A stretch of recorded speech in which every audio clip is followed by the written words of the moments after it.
قصيدة الشاعر عباد الزنجرب الفائز بالمركز الأول في مسابقة أحلى شيلة يمنية بصوت الشاعر أبو حنظلة السوداني، إشراف خالد الجهراني، مونتاج فريد الوصابي.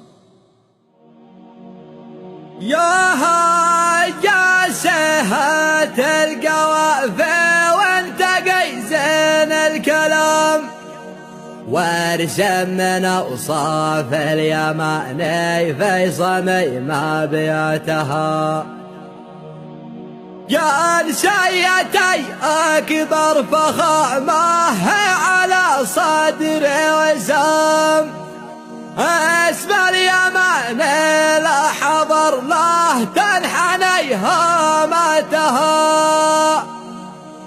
اسم اليماني لا حضر له تنحني هامتها.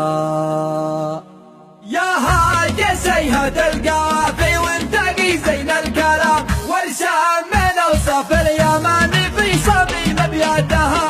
عليك يا ارض اليمن اسكى التحيه والسلام، الفخر واضح من حروف العزه في كلمتها.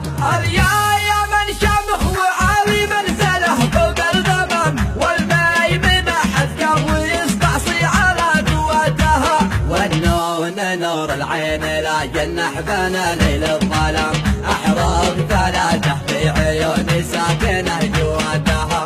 جنسيتي أكبر فخامة على صدري وسام، اسم اليماني لا حبر له تنحني هامتها.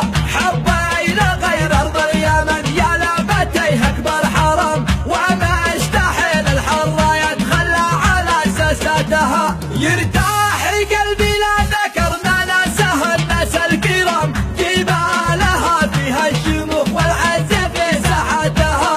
ابن اليمن هامه ولا يرتد لا شد الحزام، يصبر على الدنيا ولو هي زايده معناتها. منها تعلم كيف يتعامل ويعلى في المقام، حتى انها سطح يعدل السبعين من عاداتها.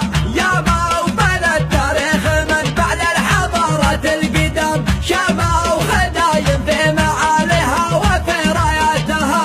شاهد لها تبع وحمير والملك شمر وسام، حتى المعالم والمآثر ذي على طياتها. قد حبها من حوت في صمام قلبي والعظام، وكايف مهواها وانا عايش على خيراتها. انا يماني وحداوي رافض لدعاء الانقسام، وقوة الامة في الوحدة